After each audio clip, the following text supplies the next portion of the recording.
예, 서울대학교 최인철입니다. 평생 처음 하는 거고요. 그리고 앞으로 두 번 다시 할 것 같지 않은 그런 와서 그렇게 느꼈습니다. 근데 제가 와서 제일 크게 느꼈던 게 참 여기 오신 분들 대단하시다. 저 같으면 절대 안 올 것 같아요. 그래서 제가 좋아하는 시가 있는데요. 오신 분들 이렇게 뵙고 딱 그 시의 어떤 그 대목이 몇 군데 생각이 났는데 아마 여러분도 잘 아실 건데 그 김현종이라는 분의 방문객이라는 시가 있는데요. 사람이 온다는 건 실로 어마어마한 일이다 이렇게 시작하는 시거든요. 사실 어마어마한 일입니다. 그래서 그 시는 왜 어마어마한 일인가에 대해서 그 사람이 그냥 오는 게 아니라 그의 과거와 현재와 그리고 그의 미래가 함께 오기 때문이다. 그리고 또 뒤이어서 그의 그 일생이 오기 때문이다. 그렇기 때문에 어마어마한 일이다라고 그 표현을 했는데요. 여기 오신 분들은 일부는 의리로 오신 분들이 계신 것 같아요. 좀 잘 알고 있는 소수 또 그런 분들이 계시고 그분들도 감사드리는데 정말 독자로서 오신 분들은 진짜 어마어마한 일이다라는 생각이 듭니다. 또 그 시에 보면 부서지기 쉬운 그래서 부서졌을 법한 그 마음이 오는 것이다 이런 거거든요. 그러니까 아마 다들 다양한 마음으로 어떤 그런 마음으로 오셨겠다라는 마음이 들어서 굉장히 책임감을 많이 느끼고요. 그리고 진심으로 감사드립니다. 제가 들려드릴 내용 사실 그렇게 많지 않은데 과분하게 와주셔서 일단 감사하다는 말씀을 계속 제가 반복하고 있고요.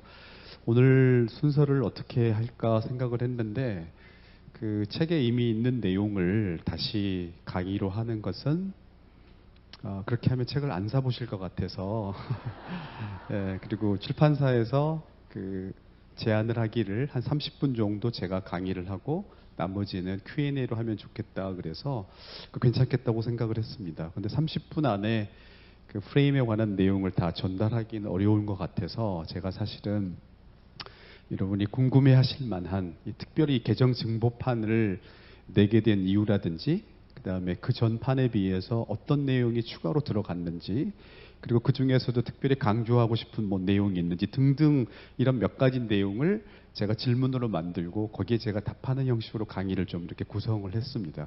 그리고 이어서 여기 계신 분들 중에 이제 궁금한 내용이 있으시면 질문하시면 특별히 좋은 질문일 경우에는 책을 한 권씩 드린다고 합니다. 그래서 그런 시간을 갖도록 할 텐데요.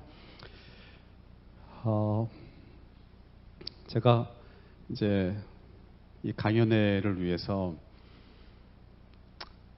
준비를 하면서 이 프레임이라는 책이 도대체 어떤 의미를 가지고 있을까 저한테도 그렇고요. 또 여러분들에게도 그렇고 그러면서 이제 저를 생각해 본 겁니다. 근데 제가 쓴 책이 별로 없습니다. 프레임이 사실 거의 유일하다고 물론 좀 다른 책들이 있긴 하지만 이게 거의 유일하다는 생각이 들어서 문득 제가 이 사람하고 좀 비슷하다는 생각을 했습니다. 김은국 씨가 호랑나비 한 곡으로 평생을 물론 그 외에도 이분의 히트곡들이 있죠. 그러나 이 김은국 씨는 이 노래가 아주 트레이드 마크이고 그걸로 지금까지 살고 있잖아요. 저도 참 그렇다. 예. 그런데 그게 꼭 나쁘지만 않다라는 생각을 했습니다. 예. 그 이유는 또 나중에 말씀드릴게요. 그리고 또 이 책과 이 프레임이라는 책과 또 저에 대해서 한번 생각해보고 그러기 위해서는 인터넷에 혹시 이 프레임에 관해서 어떤 내용들이 올라와 있는지를 한번 보고 또 거기에 대해서 한번 이야기하면 좋을 것 같아서 구글에 프레임 그다음에 최인철 이름을 쳤어요. 그랬더니 2013년에 어떤 분이 쓰신 서평이 제일 첫 번째로 올라와 있었는데 거기에 보면 책의 내용에 대한 부분도 있지만 맨 앞에 저자에 대한 본인의 소개와 본인의 생각이 들어 있었는데 그걸 읽으면서 너무 재미있었어요.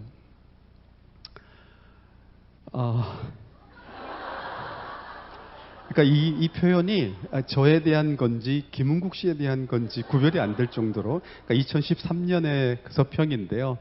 아마 이렇게 생각하신 것 같아요. 제가 그 SBS에서 I Love In이라는 프로그램에 뭐 자의반 타의반으로 나갔고요. 그리고 그 이후에는 그 전에도 그랬지만 제가 이런 대중 방송 활동은 하지 않습니다. 그러니까 아마도 그때 TV에서 봤는데 잠잠하구나 뭐 이런 표현이었던 것 같아요. 그리고 나서 이제 저의 외모에 대한 평을 또 연들해서 하는데 이분이 어렸을 적 인물은 똘망똘망해 보이긴 하나 틀이 좋은 인물은 아니었을 거다. 그래서 우선 제 어렸을 적 사진을 이분이 어떻게 봤을까. 근데 똘망똘망 했지만 틀이 좋은 건 아니었다. 그리고 그런데 지금은 여러 가지 스펙으로 잘생긴 것처럼 보이는 게 아닐까. 그러니까 약간 지금 거품이 있다. 뭐 이런 내용이에요. 그래서 참 감사하죠. 서평이 굉장히 자세하게 올라와 있었어요. 그래서 참 감사하기도 하지만 이렇게 생각할 수도 있구나. 제가 왜 10년이 걸렸는지 이 계정 증보판 그리고 뭐 프레임 2가 아니고 왜 계정 증보판으로 냈는지 좀 그런 얘기를 좀 들려드리는 것도 괜찮을 것 같아요. 사실은 그 호랑나비 김은국 씨의 호랑나비와 같이 저는 그냥 프레임 한 권 정도면 괜찮겠다라고 생각했던 이유는 첫 번째는 다른 책을 더 좋은 책을 쓸 자신이 사실 없었습니다. 제가 프레임을 쓸 때는 진짜 노력을 많이 했습니다. 많이 읽고 많이 분석하고 참고문헌 다 찾아보면서 해서 굉장히 공을 많이 들였기 때문에 더 잘 쓸 수 있겠다는 자신이 사실 없었던 게 큰 이유고요. 두 번째는 한 10년 정도 흘렀는데 그 사이에 제가 뭐 엄청나게 지식이 더 늘어났거나 학문적으로 이룬 것 같지도 않은 그런 생각이 사실 있었어요. 주변에서 우리 북21뿐만 아니라 다른 출판사에서 제안들은 굉장히 많이 있었습니다. 근데 그때마다 저한테 저 좋으라고 하는 말이겠지만 독자들이 기다린다. 그리고 쓰셔야 됩니다. 이랬는데 제가 그 말을 믿지 않았어요. 기다리지 않는다. 뭐하러 기다리겠냐. 그리고 저 말고도 얼마나 훌륭한 분들이 많이 있고 프레임 말고도 좋은 책이 있는데 근데 제가 말이 맞았다라는 게 지금 드는 생각인데요. 프레임 2나 뭐 프레임 개정판이 안 나온 지난 10년 동안 굉장히 세상은 좋아졌어요. 그러니까 프레임 뭐 개정판 뭐 2 없어도 괜찮았다라는 생각을 제가 합니다. 또 몇 가지 이유가 있습니다. 그 심리학이 굉장히 인기가 많아졌습니다. 특히 도서들이 덩달아서 심리학과도 인기가 많이 올라갔고요. 그러니까 굉장히 기쁜 일이죠, 심리학자로서. 근데 또 한편 약간 조심스러운 마음들이 제 안에 계속 들기 시작을 했어요. 심리학이 마치 모든 인간의 문제를 해결해 줄 수 있는 학문인 것처럼 이젠 철학도 아니고 경제학도 아니고 심리학이 답인 것처럼 이런 어떤 느낌을 우리 사회가 받고 있고 그리고 심리학자들이 그런 인상을 자의반 타의반으로 주고 있는 것 같다. 그래서 본인들이 한 연구나 혹은 다른 학자들이 한 연구를 소개하면서 마치 여기에 큰 진리가 있는 것처럼 워낙 그렇게 의도한 건 아니지만 그래서 그런 어떤 그 대열에 내가 또다시 합류할 수도 있겠다라는 생각이 들어서 굳이 그럴 필요는 없겠다는 생각이 사실 좀 있었고요. 그다음에 그거와 관련된 게 최근에 이제 우리나라에서 이 인문학 열풍이 많이 불었죠. 그리고 그 열풍의 혜택을 받은 게 사실 저이기도 합니다. 여러 가지 강연 기회가 왔기 때문에 저한테도 감사한 일이고 또 그런 열풍을 만들어내는데 원한 건 아니지만 저도 기여한 부분이 있으니까. 그런데 이 과도한 인문학 열풍이 지나치게 그래서 이렇게 살아야 된다라고 하는 반드시 뭔가 삶에 대한 가이드라인을 줘야 된다라는 어떤 집착이 되는 것 같은 거예요. 사람에 관한 혹은 이 자연에 대한 근본적인 지식들을 전달하는 게 아니라 그것들 플러스 반드시 알파가 있어야 되고 때로는 그 알파가 더 커야 된다라는. 그런데 저 개인적인 스타일일 수도 있지만 학자가 이렇게 살아야 됩니다라고 강하게 얘기하는 것은 참 맞지 않는다는 생각을 저는 늘 하고 있었기 때문에 이런 실천적 인문학에 대한 인기와 기대가 많은 시점에 또 책을 내는 것도 참 아니다라는 생각을 했고요. 그런데 이제 긍정적인 이유도 있습니다. 대부분은 조심스럽다 이런 이유들이었지만 이제 그럼에도 불구하고 이 개정 증보판의 제안을 받았을 때 해도 되겠다라고 생각한 이유는 책을 완전히 개편하는 게 아니라 조금씩 보완해서 마치 교과서를 계속 개정해서 몇 년에 걸쳐서 더 좋은 내용이 나오듯이 그렇게 해서 한번 좀 욕심이 좀 저한테는 과분한 일이긴 하지만 이 클래식으로 좀 만들어 보면 어떨까. 그러니까 사람들이 사람에 대해서 알고 싶으면 특히 프레임에 대해서 알고 싶으면 한번 읽어볼 만한 책, 그리고 부모가 자식에게 물려줄 수 있는 책, 이런 어떤 책을 만드는 것은 단순히 베스트셀러가 된다라는 의미를 넘어서서 의미가 있겠다고 생각을 했습니다. 그래서 이번에 이 개정 증보판을 10년 만에 내게 됐습니다. 별로 안 궁금하셨을 수도 있어요. 근데 이 개정 증보판을 내면서 이제 항상 책은 제일 어려운 게 그 제목을 정하는 거고요. 근데 이 경우는 제목이 미리 정해져 있었고 또 어려운 게 저자 서문을 쓰는 겁니다. 그러니까 서문이니까 맨 앞에 오지만 사실 순서로는 항상 제일 마지막에 쓰게 되는 것 같아요. 너무 힘들었어요. 그리고 저자 소개를 쓰는 난이 있는데 어떤 내용으로 저자 서문을 쓸까, 그리고 저자 소개하는 내용을 채워갈까 하다가 초판에 있는 그 저자 소개하는 걸 보게 됐어요. 그랬더니 이런 표현이 나와요. 제가 사실 공대 입학을 했었거든요. 공대 입학을 했다가 심리학에 매료되었다 이런 표현이 나와요. 야, 이건 진짜 너무 과한 표현인 거예요. 그러니까 그 어린 시절에 저와 또 출판사가 미화하기 위해서 심리학에 매료되어서 심리학과로 재입학했다 이런 표현이 나와서 이거 아니다, 이거 뺍시다. 그래서 심리학이 좋아서로 바꿨어요. 그러니까 가급적 이 개정 증보판은 원래 초판에 비해서 조금 더 힘을 빼고 조금 더 덤덤하게 쓰려고 노력을 한 겁니다. 저자 소개 초판에 보면 또 제가 학부 때 공부를 좀 열심히 했습니다. 멋 모르고. 그러지 안 했어도 될 것 같은데 열심히 해가지고요. 제가 굉장히 좀 성적이 좋게 졸업을 했어요. 근데 그것도 저자 소개에 들어가 있어요. 그래서 이게 몇 년이 지났는데 졸업한 지 지금 20년, 30년이 지났는데 아직도 그걸 쓰고 있다는 거가 갑자기 너무 창피한 겁니다. 그래서 뺐어요. 뭐 이런 뺐습니다. 그래서 개정 중보판이 전체적인 그 동기도 그렇고 지향하는 바는 그렇다라는 걸 미리 말씀을 드리고요. 그런데 교수님 왜 최근에 행복 연구도 하시고 또 심리학자로서 다른 내용으로 소위 다른 책을 쓸 수도 있는데 왜 이 프레임이라는 책을 중보해서 왜 아직도 프레임을 쓰십니까? 다른 말로 얘기하면 왜 프레임이 그렇게 중요합니까? 아직도 이런 질문을 하실 수도 있을 것 같아요. 그래서 거기에 대해서 제 생각을 몇 가지를 말씀드리려고 하는데요. 우선은 과거에 비해서 과거에는 사람들에게 당신이 이렇게 살아야 됩니다라고 하는 세상이 우리에게 정해준 규칙들, 관점들이 너무 많았죠.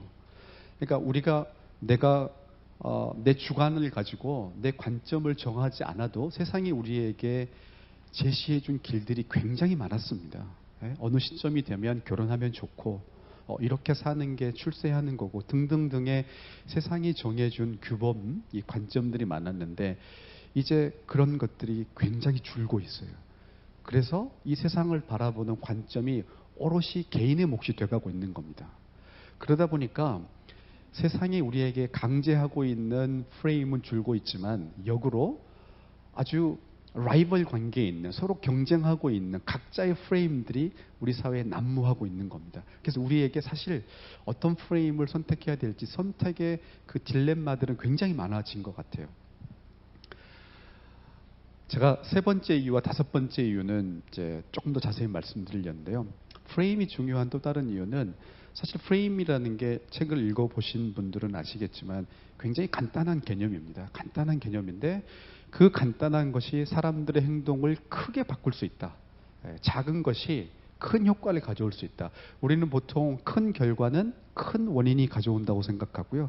작은 결과는 작은 원인이 가져온다라는 생각을 가지고 있습니다. 그래서 되게 음모론을 우리가 가지고 있는 이유. 예. 존 F 케네디 대통령이 암살됐다.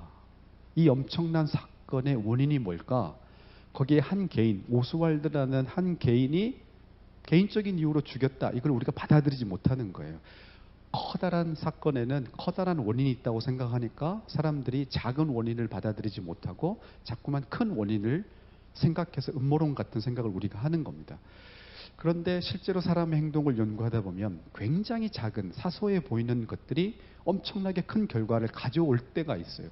이걸 아는 게 사람에 대한 지식을 넓혀가는 길이라고 생각하는데 거기에 아주 좋은 예가 프레임이라고 저는 생각을 합니다. 그래서 아직도 프레임이 중요하다고 생각을 하고요.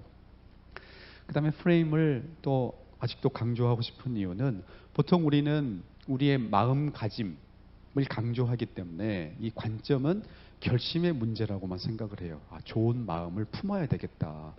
근데 프레임을 이렇게 자세히 들여다보면 프레임은 마음가짐만의 문제는 아니고요. 설계를 해야 되는 대상입니다. 과감하게 설계하고 약간 공학적인 요소들이 들어가요.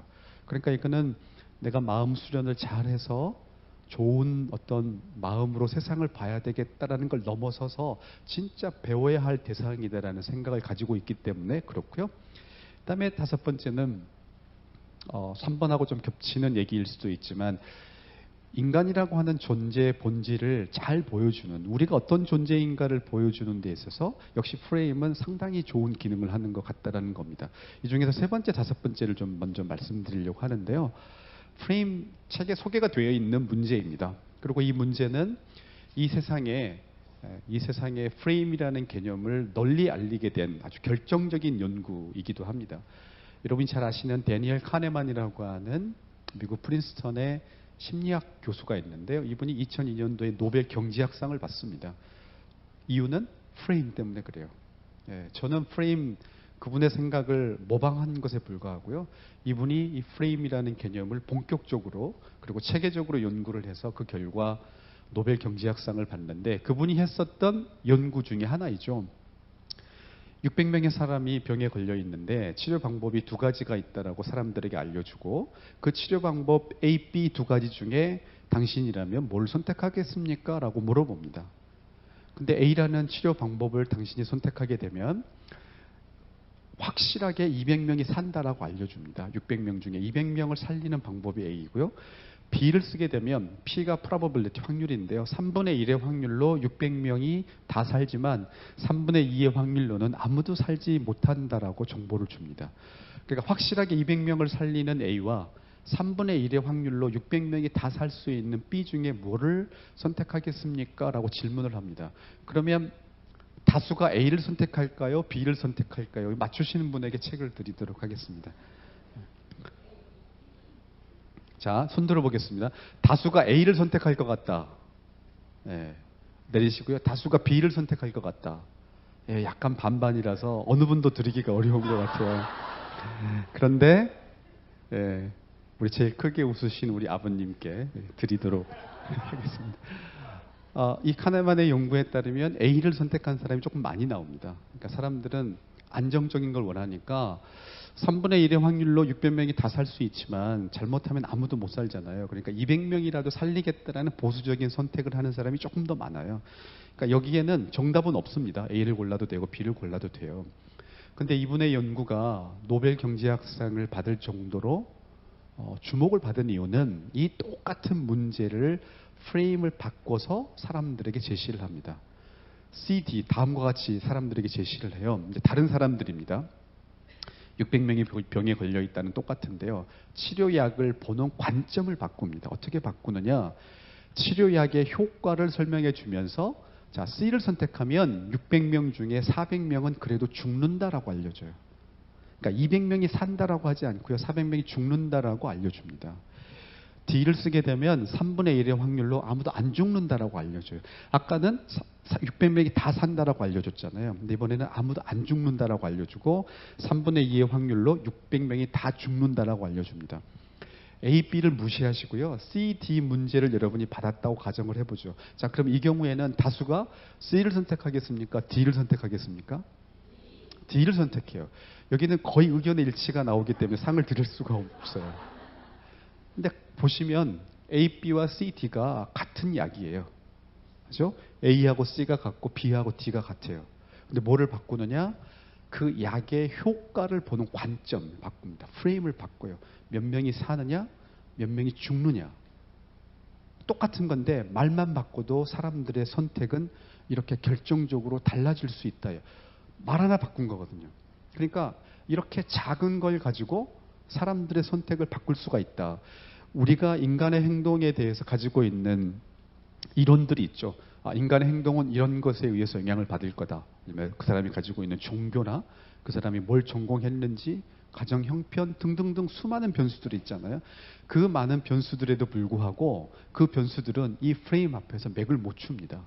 아래처럼 문제를 주게 되면 여러분이 어떤 종교를 가지고 있고 어떤 환경에서 자랐든지 그것과는 무관하게 그냥 D를 고를 가능성이 매우 높다라는 겁니다. 이런 것들을 그동안 우리가 되게 무시해왔어요. 이 작은 것의 힘. 근데 그걸 보여주는 게 프레임이기 때문에 사람들의 행동을 분석해보기 위해서 큰 거를 보지 말고 작은 거를 봐야 된다라는 가르침을 주기에 프레임만 한 게 없다라는 겁니다. 그래서 제가 프레임을 중요하게 생각하는 거고요.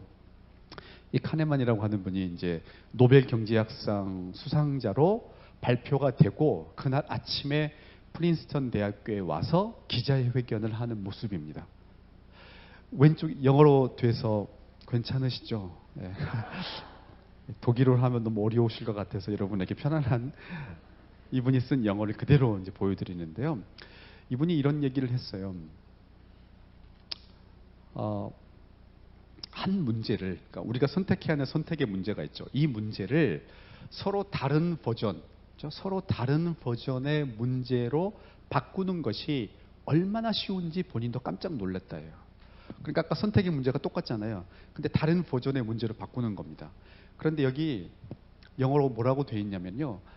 이게 서로 같이 consider together 할 때는 앞의 경우처럼 이 두 개를 같이 놓고 보면 여러분들이 금방 이게 같은 문제라는 걸 금방 안다는 얘기예요. 그죠? 그러니까 같이 놓고 보면 두 개가 transparently equivalent. 그러면 너무나 명백하게 두 개가 같다라는 게 보인다는 얘기예요. 그런데 이거를 각자 하나씩 제시하게 되면 사람들에게 전혀 다른 선택을 만들어낸다. 그런데 이 사실이 놀라운 게 아니고, 이거는 우리 뭐 동양에서 보통 얘기하죠. 동양 사상이 그렇다. 모든 게 마음먹기에 달리지 않았느냐. 프레임을 읽은 독자들 중에 상당수가 그런 얘기를 하세요. 읽어보니까 이 동양 사상하고 똑같구나. 근데 아니에요. 이 카네만 교수가 얘기하는 거, 그리고 저도 얘기하는 게 뭐냐.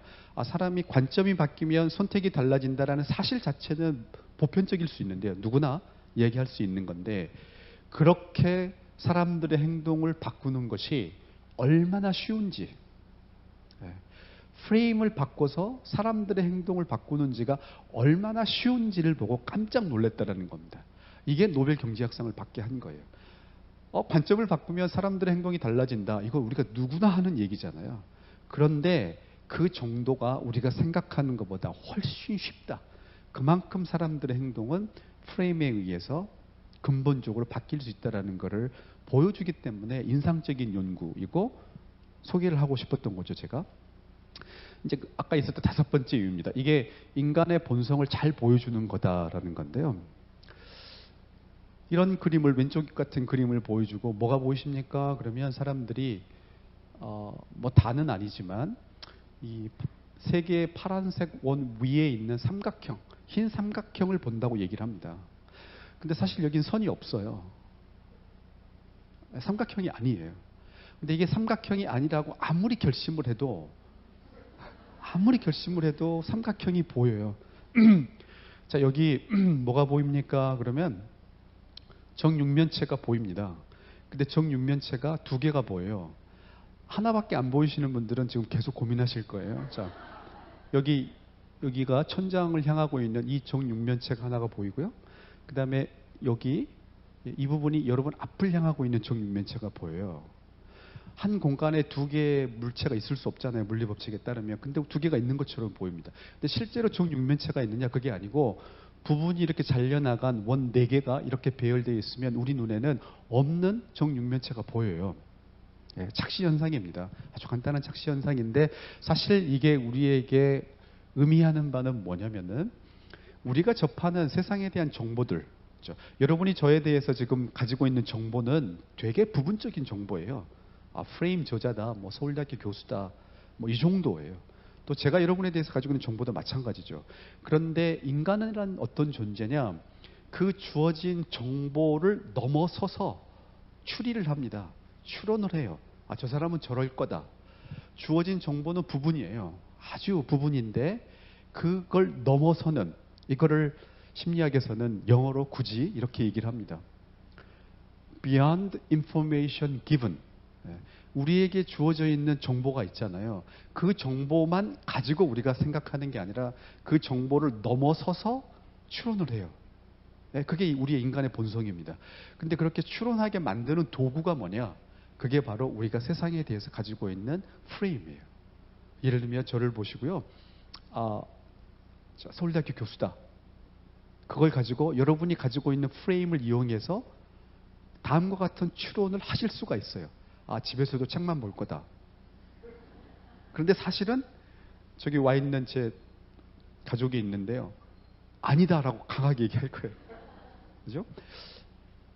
주어져 있는 정보를 넘어서서 추론을 해야 우리가 세상을 살 수 있는데 그 추론하는 과정을 도와주는 게 뭐냐?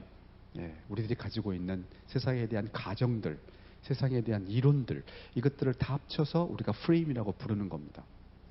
박쥐. 박쥐는 포유류일까요? 조류일까요?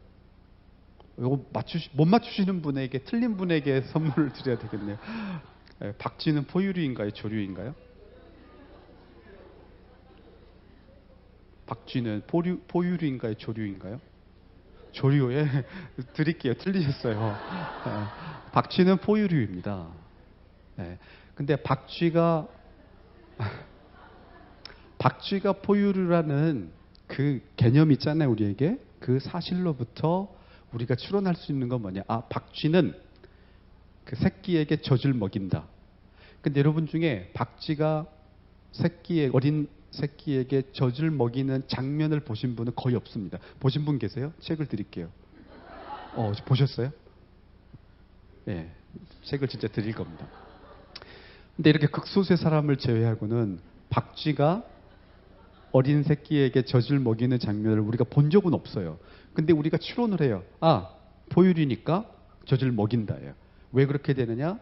본 적은 없잖아요. 그러니까 인포메이션 기분으로는 불충분한데 박쥐는 포유류다라고 하는 관점, 프레임이 우리로 하여금 그런 추론들을 가능하게 하는 겁니다. 그러니까 인간이란 어떤 존재냐? 이 세상에 대해서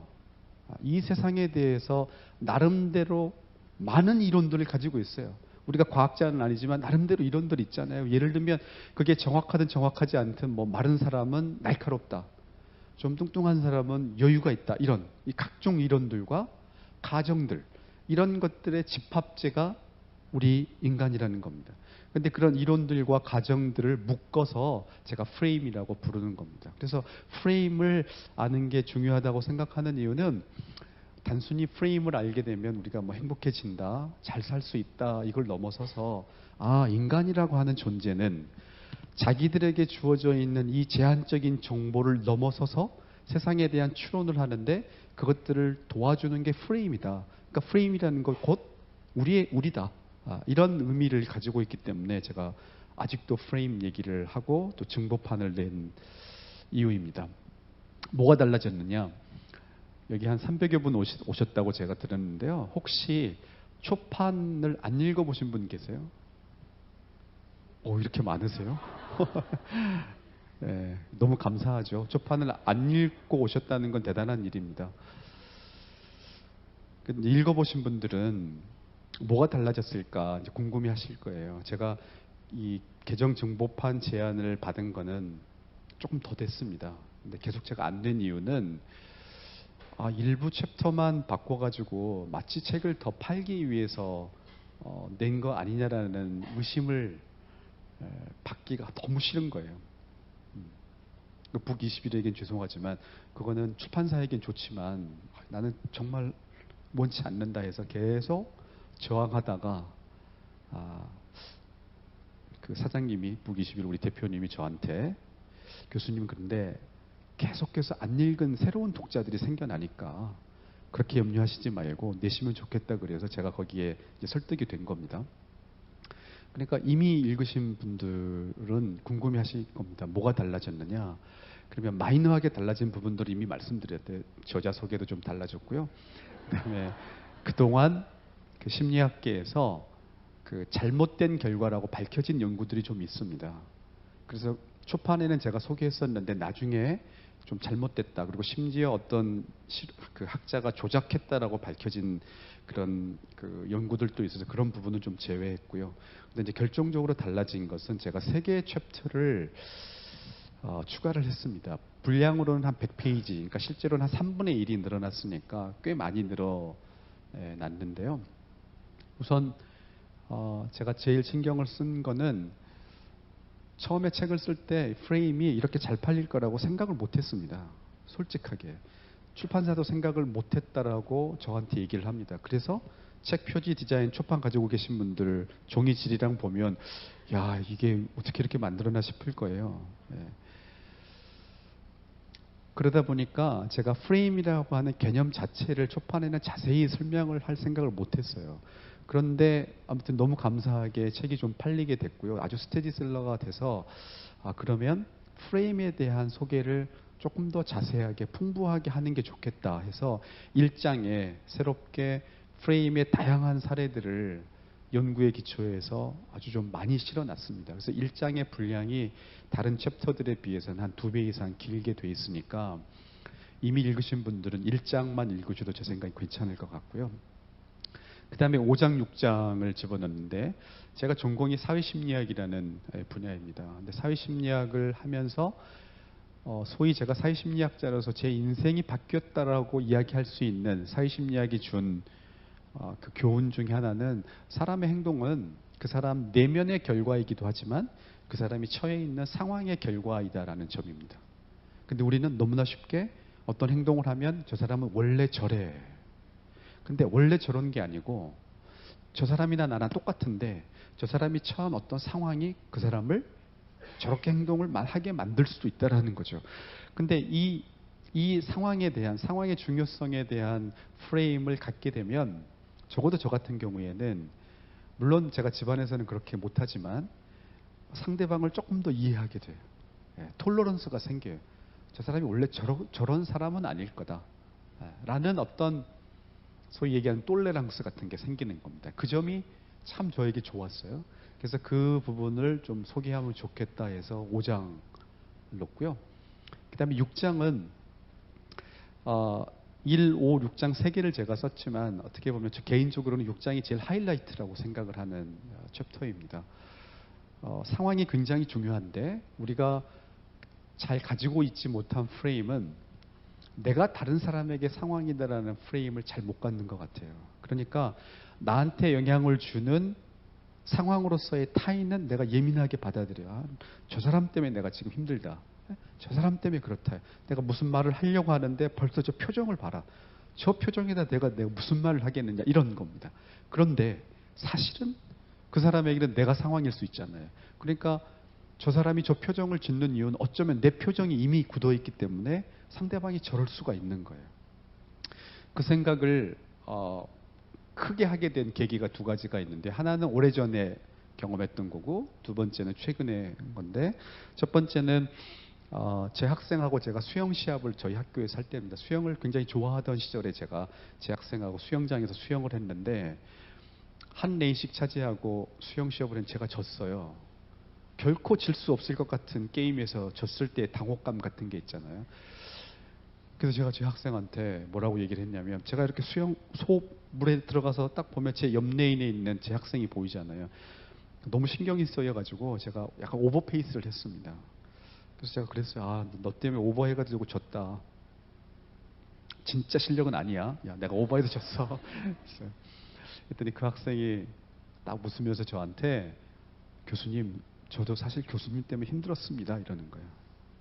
근데 그렇게 딱 생각을 해보니까 내가 물속에서 보고 있는 나에 대한 상황으로서의 내 학생이 있었는데 이 학생이 물속에서 나를 보면 자기에게 영향을 주고 있는 상황이 저인 거잖아요. 이 사실을 제가 놓치고 있다는 사실을 그때 너무나 명확하게 깨달은 겁니다. 내가 다른 사람에게 영향을 주고 있는 존재구나.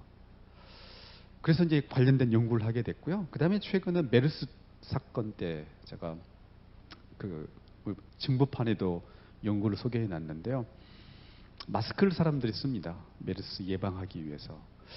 근데 마스크는 왜 쓸까? 여러분, 마스크는 왜 쓸까요? 두 가지 이유 중에 하나이거나 둘 다일 거라고 생각합니다. 하나는 타인으로부터 나를 보호하는 겁니다. 그렇죠? 이 주변 사람들로부터 나를 보호하는 거예요. 그러나 똑같이 중요한 이유가 뭐냐? 타인을 나로부터 보호해야 되잖아요. 근데 그 생각은 사람들이 덜 하는 것 같더라는 거예요. 그래서 실제로 조사를 해본 겁니다. 마스크를 쓰는 이유가 뭐냐? 그랬더니 타인을 나로부터 지키기 위해서보다는 나를 타인으로부터 지키기 위해서가 더 많아요. 그러니까 나한테 영향을 주고 있는 상황에 대해서는 우리가 잘 알고 있는데 다른 사람에게 내가 상황이라는 사실은 우리가 지극히 둔감한 겁니다. 이 사실을 진짜 뼛속 깊이 알 수만 있다면 우리는 참 좀 괜찮은 인격자가 되겠구나라는 생각을 했습니다. 이 말을 하고 있는 동안 갑자기 제 와이프 얼굴이 떠올라서 너무 찔리긴 한데요. 알면 참 잘하지. 이게 하이라이트입니다. 6장에. 이거 넘어가고요. 하이라이트는 이거 말씀드렸고요. 이제 요게 마지막 제가 Q&A로 풀어보는 제 강의이고요. 그리고 나서 이제 오신 분들에게 질문을 좀 받아보려고 하는데요. 이 개정정보판에서 여전히 한국의 어떤 현실의 문제들, 정치, 사회 이런 문제들을 제가 잘 다루지 않고 있습니다. 초판에서도 다루지 않았고, 그래서 어떤 분들은 좀 아쉽다고 생각하는 분들이 계세요. 그래서 그 초판에 대한 그 어떤 독자분의 의견 중에는 다음에는 우리나라 정치에 대한 프레임과 관련된 걸 좀 실었으면 좋겠다. 이런 그 의견을 주신 분도 사실 있었습니다. 근데 저도 이번에도 고민을 했어요. 그걸 할까 말까 했는데 안 해야 되겠다라고 생각한 이유는 우선은 제가 잘 모르기 때문이기도 하고요. 근데 사실 더 근본적인 이유는 그 욕심이 좀 났어요. 이 책을 좀 클래식으로 만들고 싶다. 그래서 이 시류에 너무 영향을 받지 않는 진짜 교과서 같은 약간 대중서지만 그러나 학술서로서의 그 격을 좀 지키고 싶은 겁니다. 그러면은 학술서로서의 격을 지키려면 연구에 기초한 내용들을 아주 중립적으로 기술도 해야 되지만 또 하나가 지금 당장 일어나고 있는 현실적인 문제들을 너무 예민하게 분석하게 되면 시대가 흐른 다음에 그건 사실 별로 의미가 없어질 수도 있기 때문에 제가 의도적으로 이런 현실적인 문제들을 조금 뺐습니다. 그래서 읽으시다가 그 부분에서 좀 갈증을 느끼실 수 있을 텐데요. 의도적으로 좀 뺐다고 생각하시면 좋을 것 같아요. 일단은 제가 더 할 얘기들이 많이 있지만 이 개정 정보판이 나오게 된 계기, 뭐를 더 강조했고, 뭐를 일부러 안 집어넣고, 이런 얘기를 일단 제가 하고 여기서 마치고요. 그리고 나서 이제 좀 직접 질문과 또 제가 대답하는 시간을 가져보도록 하겠습니다.